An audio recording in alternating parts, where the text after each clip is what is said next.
The Caribbean is islands, wouldn't you think seafood? And Africa is a continent with many different countries. I assure you, not all countries eat the same thing. Exactly. People always think Africa is one country all the time. Like, it's funny. No, Africa is not one country. Go back to geography class and learn how many countries are there in Africa.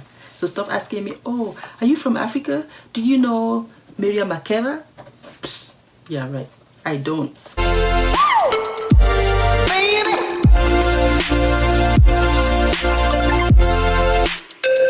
Hello everybody, welcome back to my channel. It's That Proud Black Woman once again, and you know what to do before we even get started. Click the subscribe button, turn on post notifications, and make sure you give me a huge thumbs up. Remember to comment, like, share, and all that good stuff. So today I'm so excited, like I can't seem to contain my excitement. Why, you might ask? Just look at this. I got emails with people actually wanting me to tell their story on my platform. I'm so excited about that. Since I started, I've always said, when I'm finishing my videos, I always say, if you want me to say something, like if you want me to share your story, if you don't have that platform and you want me to use my platform to share your story, it could be by interviewing you, it could be by you writing up even if it's a poem that reflects your experiences, even if it's a write-up. And that's exactly what I got, and I'm so excited. So I came back from work and I checked my email and I found this. I found about 3 different stories, which now you can understand why I'm so excited. I found about 3 different stories and I just printed them out. Like, my printer is still on right there.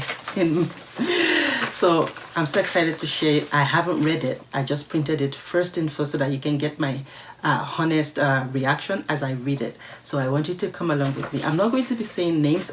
Apparently, they didn't even leave their names, but I'm not going to share the email address or anything like that, because I believe if they wanted me to share their names, they would have said so. So we're going to be reading this anonymously. So let's go right into the video.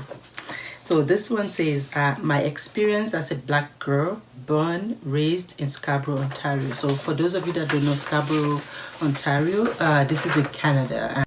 So from what I can remember of my childhood, I grew up around all types of people and went to very diverse schools. That is Scarborough, in my opinion. It is a melting pot of all people. Yeah, that's true. Generally, it's like multicultural. Okay, so my first experience with understanding racism was actually learned from what I saw on TV. Watching American shows when they talked about ghettos where mostly black people live. I know, right? They always, even forgetting about Americans, every time they have to show anything about Africa, they always show the ghetto part of Africa. They never show the beautiful place. I'm from Nigeria. Nigeria is a really, really beautiful place. I don't know why they always show people that are suffering and somebody is so thin that their neck is so long and all that stuff. Why? I agree with you, whoever wrote this. I really do agree. I agree with you. So according to her, she learned from the TV what racism means, because everywhere that they show as ghetto is usually where black people live. And the posh and preppy part of town were mostly white people. I always hated seeing things like that on TV. I never truly understood the divide, given that living in Scarborough, there's a mix of people in all areas, whether rich or poor.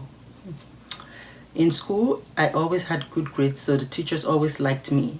I only saw that the teachers had an issue with the kids who behaved poorly in class regardless of their race. And that's the good thing about multicultural society, like communities, because if you're just the only black person or the only brown person or person of color in an area in a school, there tend to be some kind of bias, and most times it's unconscious, but there tends to be. So I feel that's why she didn't experience that, except from what she saw on TV. The first time I ever thought that someone had treated me unfairly due to my race was in grade 8. When I had gone into a store with a white friend, we had decided not to buy anything from the store and left.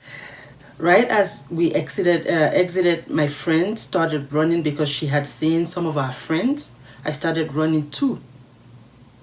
But then a white store associate stepped out of the store and asked only me to stop and show her my hands, which were in my jacket. I showed her my hands, and when she saw that I had nothing in my jacket, she said, "Okay, it's just your hand." Then I recall turning around and walking away. I decided not to run anymore because I was embarrassed. Yeah, what's wrong with people? Like, it was 2 people that went in there, and you only stopped the black one because you believe, yes, she must be up to no good. Like, all this unconscious bias and microaggression, it's going on for too long. We have to check our biases. A lot of times we do these things, we don't even know we're doing it because of what we've seen on the media. So we have to check our own biases. Why do we feel this way? Why do we turn to stereotypes when we are in such situations? We just turn to tell, oh, it must be that she stole some sweets or whatever. Like, it's sad. Poor lady was embarrassed. Why would she think that I had stolen something? Why did she only stop me, not my friend? Valid questions. Then it dawned on me that she picked on me only because I was black. Another memory that comes to mind is when I was shopping at a bra store. I was in university at this time. When I went to the registry to pay, I pulled out my credit card and I was asked to show ID to match with the credit card. I thought this was very weird because no one has ever asked me this before, and the people in front and behind me were also not asked this. I know that people behind me were not carded because I waited to see. I was the only black person in the store at the time. Wow, that's obvious. Like, why would you ask for? She only went to buy a bra, for crying out loud. Like, and she's paying. I could understand a little bit about before that, oh, these kids were running and probably they stole something. But this lady now, she went to buy a bra in university. So she must be working or have some stipend that she can't spend, and she's trying to pay, and you're asking her for ID. That's ridiculous, and that's pure racism. I feel your pain. The same thing happened the other day that I went to the casino, and I was stopped and they asked me for ID. I gave the lady my ID. I was like, I thought she was joking at first. Hear this. I thought she was joking, so I laughed. Like, I took it as a compliment at first that she thinks I'm that young. And I'm talking about 2 years ago. And then she checked it, and so I had my passport, so I gave her my passport because it was it was at Niagara. And then she let me go, and I looked at it. There were people passing by that were not black, and they looked really young that you would have thought to ask them. I was wearing my wedding ring as well. How old could I be? Just to check, oh yeah, because the minimum age is 19. Who in their right mind would think that I'm less than 19? Who? Those are the kind of microaggressions that we're trying to address, that people do, unconscious bias that they do. I was shocked. Unfortunately, we have been socialized to think this way, and it's sad. I recall a light-skinned black friend of mine who used to always think, that dark-skinned black girls were jealous of her. That is a whole other story. I think I'm going to put the link like up here where I talked about that I talked about my color as a black person, because I find that some black people that are lighter skinned, they feel like they're the bomb. Black is black. In the eye of a racist, it don't matter if you're lighter or you're darker or you're really, really dark. Black is black. So let us appreciate one another. It doesn't matter the color of your skin. Okay? So I could totally relate to this person. So she was like, that's a whole other story. Now I definitely make a conscious effort as a mom. Oh, she's a mom now. That's fantastic. Not to teach my children these biases. I do not associate white with purity, nor do I associate black with negativity, which is the way to go. Don't teach your children, oh, anything dark is evil, anything white is pure. I do not say that I am afraid of the dark. I do not let my children watch anything that plays on the stereotypes that society has set for racialized people. I do not talk poorly about other races in front of my kids. Way to go. I think I have to name this person. I have to name them maybe Sarah. Way to go, Sarah. Don't teach your children biases. Don't let your children grow up in such with all this nonsense about racism and associating colors with negativity. Don't do it, because if we start from the grassroots now, teaching our children the right way to go, I feel like in the near future, things are going to get a lot better. My child was learning about community helpers, such as doctors and police officers, around the time that Mr. George Floyd was murdered. So I had to have the difficult conversation with my child, letting him know that no, not all community helpers are good. Some are bad, some are even racist. I explained what racism is, and that is a very bad thing. My child is only 4. Wow.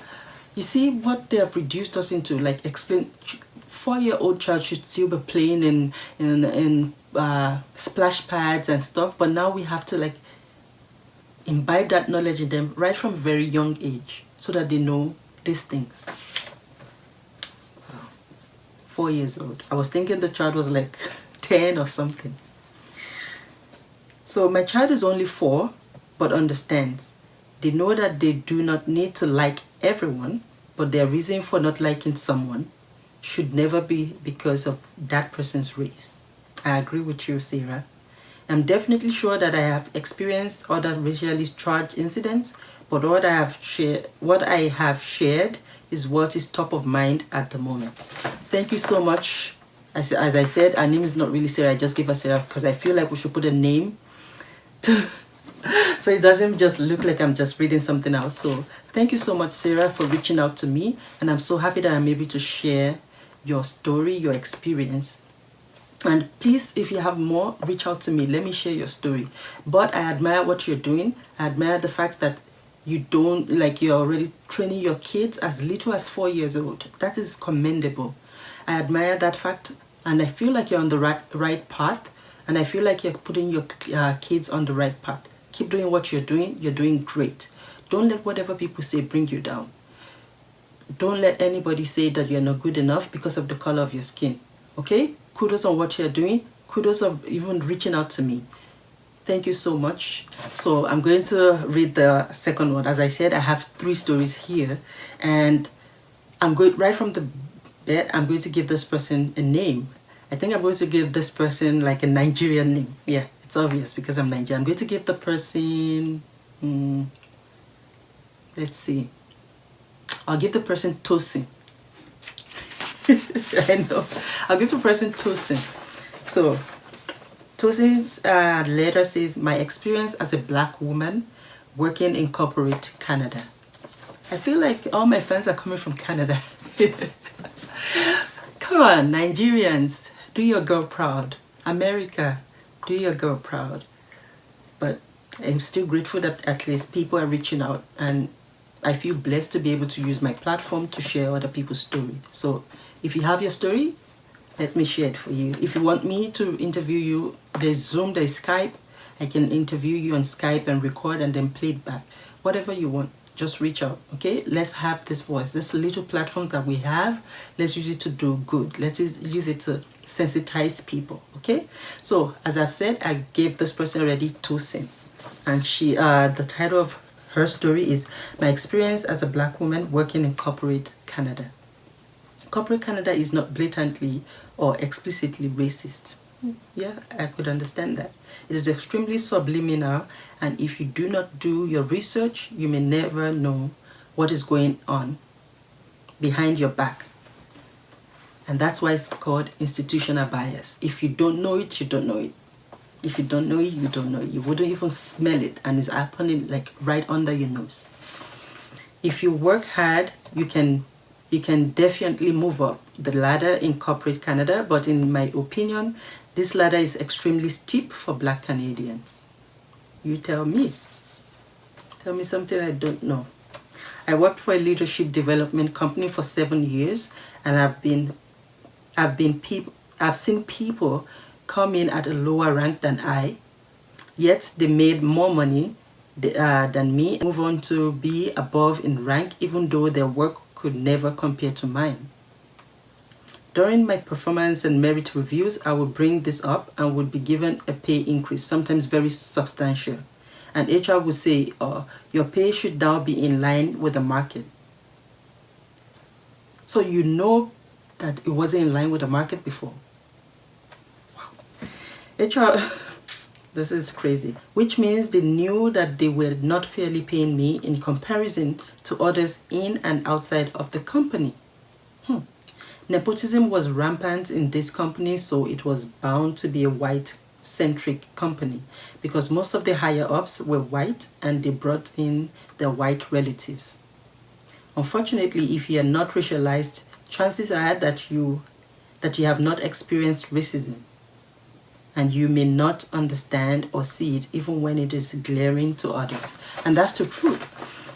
A lot of things that we complain about, that we see because we've lived it all our lives, when we complain to other people, they don't see it and they feel like we are just being hypersensitive. All of these things is not like back in the olden days where you get whipped and you get shouted on, although some of those still happen. We see it on Instagram or Facebook all the time, but it's not at the workplace. Like your boss can just be swearing at you and stuff, but they have this very systemic way of making sure that you do not grow within the organization, and that's really sad. And it's those kind that we really need to tackle, and nip it in the bud. So she said there are specific examples of courses taught by this leadership development company which were racist. Maybe unknowingly due to lack of racialized people in C-suite positions. I cannot really provide all examples without giving away the company. We don't need to know the company, and for the sake of my channel too, I don't want to mention any company. So even if Tosin has mentioned the name of the company, I wouldn't be mentioning it because I don't want any legal problems, okay? So I cannot really provide all examples without giving away the company. But I would say that some learning materials played to the stereotype of black people being irate and white people being in positions of power. I actually shared my thoughts on one of the courses stating that I thought it was racist. The course was removed, but so was I. I'm sorry, I didn't mean to laugh about that. What? Wow. So she got fired or let go because she complained that some courses were racist. And because you let her go already, you proved that you've been racist. You should be. That's why I always talk about inclusion and diversity. Like, give a listening here. Listen to other people's opinions and try to make it work. Like, don't just fire people or don't let them go just because they point out that what you're doing is wrong. Of course they know. You don't know. Why don't you take that opportunity to listen? Because she's actually from the black community. She knows what is racist and what is not. Why don't you take that to your advantage? Wow, I'm so sorry, Tosin, to hear about the fact that you got removed from where you work for 7 years. Wow. I was the only full-time person of color working at this company. Yeah, that says a lot. That says a lot. So now they don't have any person of color. Way to go, whatever company it is. So I was the only full-time person of color working at this company, Toronto office, for the 7 years that I was there. It was very uncomfortable, especially in meetings where you are expected to speak up and state your opinion, since I did not feel that my opinion was in line with that of everyone else. To make a very long story short, at this company, I have had people come up to me to touch my hair whenever I had braids. Like, people don't understand this. Like, that's why you have Google. Go Google, okay? Or go date a black lady so you can touch their hair, or go whatever. Don't touch my hair. People do that a lot and they wouldn't take the same. You can walk up to them and touch their hair and pull it and say, oh, why is your hair so straight, or whatever. Those things, you have to sensitize yourself. Don't do that. Don't do it. Or another thing that happens when I still used to wear a lot of wigs, if I come today with a red wig and then tomorrow I come, we black ladies, we like our wigs, we change it all the time. They ask me silly questions like, oh, did you dye your hair? Or maybe my hair was short yesterday and I come in today with a long hair. You ask me, you're not blind, you can see that it's a wig. Like, white people use wigs too. People of color use wigs too.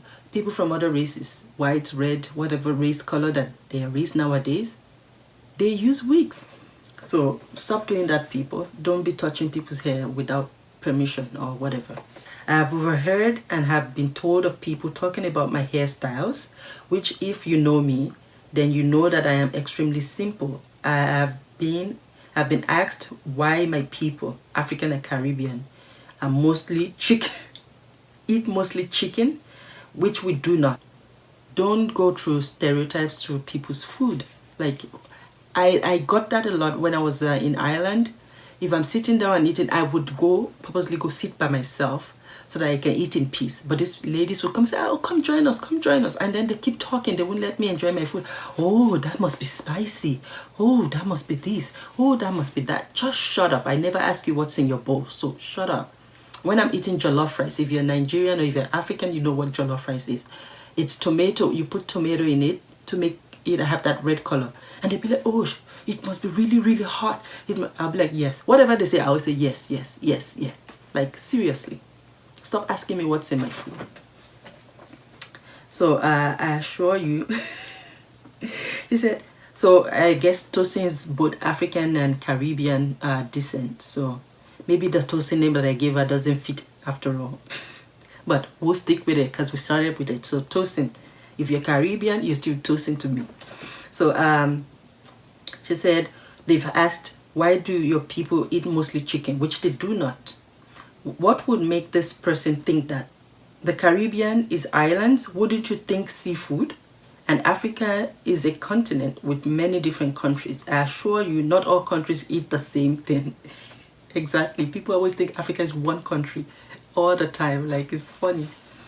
No, Africa is not one country. Go back to geography class and learn how many countries are there in Africa. So stop asking me, oh, are you from Africa? Do you know Miriam Makeba? Psst. Yeah, right. I don't. I feel this particular person is so funny. I've been told not to roll my eyes in a meeting.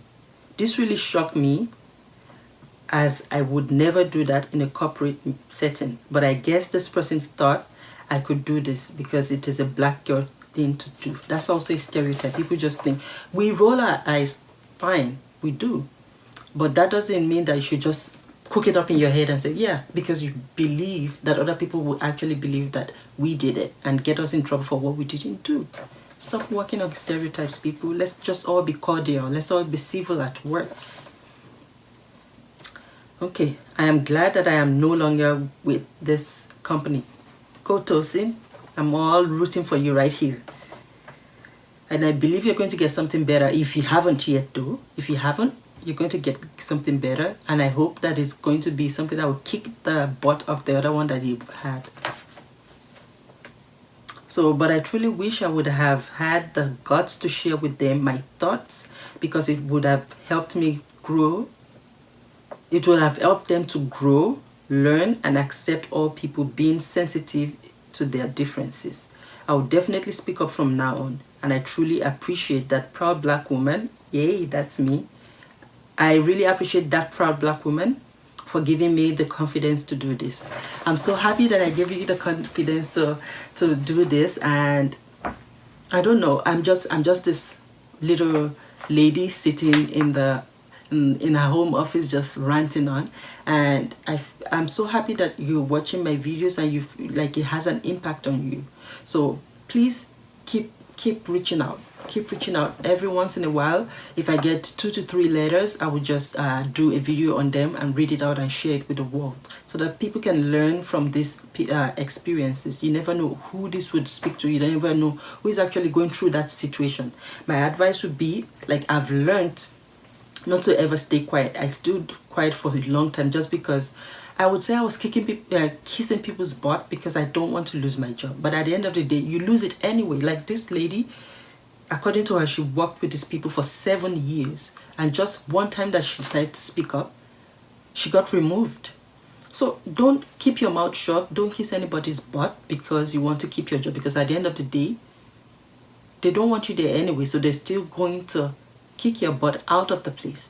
So make sure when you have something to say it, but say it respectfully, say it in such a way that it's not aggressive, so that it don't go play on the stereotype of, yeah, angry black woman or angry black man or something like that. Make sure that everything that you do, emails and stuff, make sure you don't delete them, so that in case there's an investigation that goes on, they can see those emails and see that whatever you put is not threatening, it's not an angry message, it's not something that will put you in trouble on the long run. But don't be quiet either. If possible, take it to the HR of your company. If somebody is bullying you, if somebody is being racist or having some microaggression towards you, directing towards you, don't take it. If you are not sure, still go report it so they can do their investigation, and you also gather your own evidence. Okay? Don't be quiet. So thank you, Tosin, for sharing your message, and I thank you for appreciating me for giving you this confidence, which I don't even know that I did that. So thank you so much. So I'm going to go to the last letter for the day. I know this video is getting long, but this is the plan to share people's stories. So I want you guys to bear with me. It might be more than 30 minutes, but I believe in sharing these things. It's a passion for me. The way when we help people, I don't know if I'm helping that person now, and then rather than write letter the next time, they can actually stand up and speak up for themselves and feel better about themselves. So the third person also doesn't have a name. And okay, let's give this person Stella. I don't know, why am I giving everybody girl names? Am I being sexist? Okay, no, you're not Stella. You're going to be James. I believe this is a boy now. James.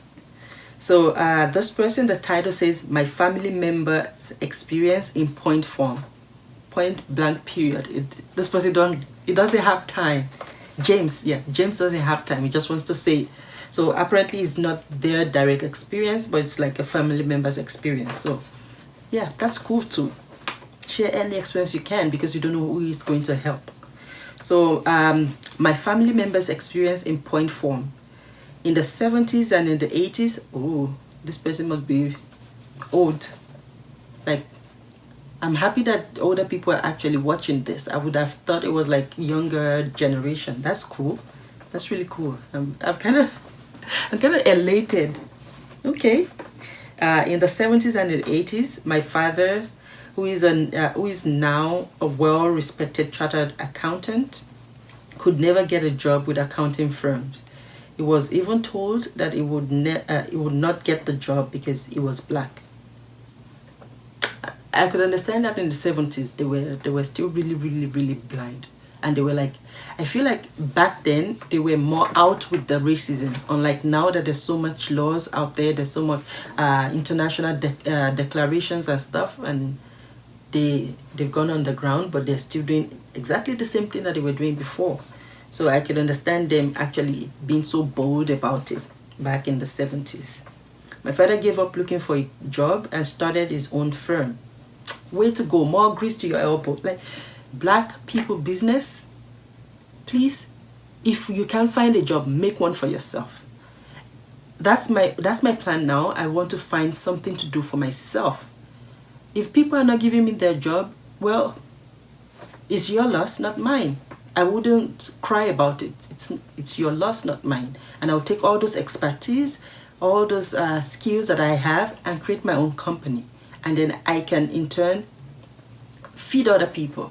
How do I feed other people? By giving them job in my company that I made. Even if it's one person. If I have like an office and I employ just a secretary, I just fed another, I just gave put food on the table of another person, which might not have gotten it from any other place.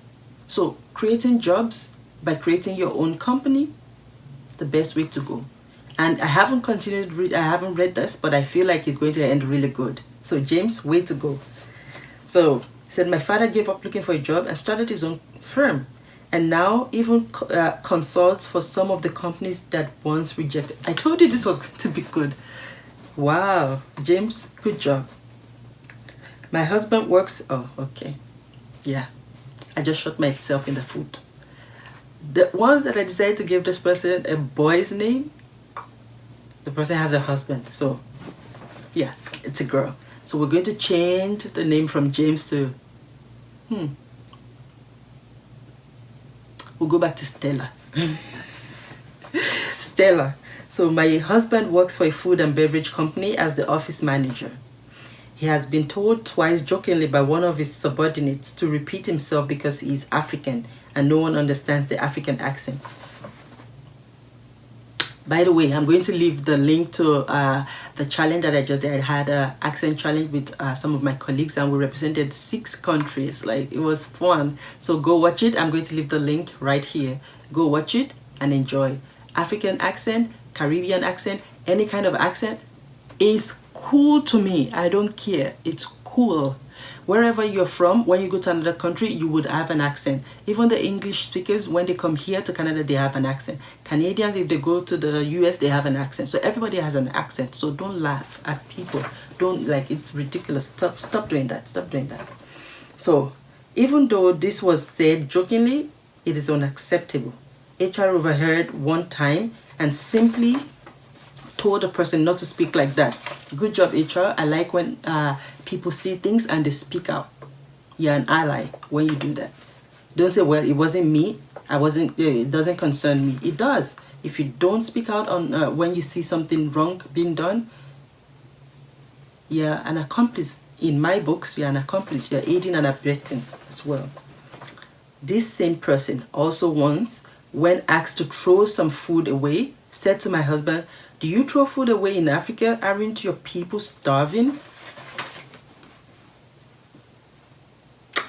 Do I need to punch your nose out? Like, what? Excuse you?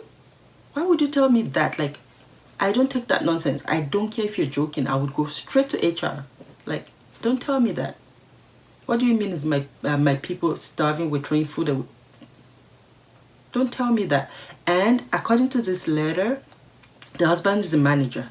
And because the way I feel is because he's black, this person, this colleague, has a big mouth to talk back at him. You don't do that. Please, Stella, talk to your husband. You shouldn't take that. I don't care. Don't take that. Go straight to the HR and make sure that you file a report. Make sure that you file a complaint. I mean, don't take any kind of, like, in 2020, I feel like we have reached a place where we shouldn't take anybody's nonsense. I don't care if you're joking. Think about the jokes before you say it. You have to think. If you can't accept something, don't say it to me. I don't take any joke. If you come back and say you're sorry tomorrow, well, that's up to the HR to decide after I've reported you. So, Stella, talk to your husband. You shouldn't take that from that colleague. And I feel like the colleague is really mouthy. At least from what I've seen in this letter, it's been twice now that he's been mouthy towards your husband, being smart, saying nonsense. You shouldn't take it. Even if the person is your boss, don't take it. That is microaggression. That is systemic racism. That is discrimination. So don't take it. Thank you to all 3 of you for sending in your letters. I really appreciate, and I feel happy that you chose my platform, even though we're just 75 subscribers right now, that you chose my platform to share your story.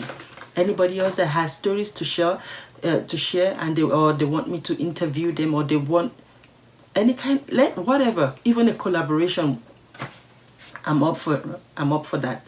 Please reach out to me on Instagram at thatproudblackwoman. Reach out to me on Facebook or my Facebook page at thatproudblackwoman, and we can talk, we can catch up, we can make plans on how to get this done. Okay?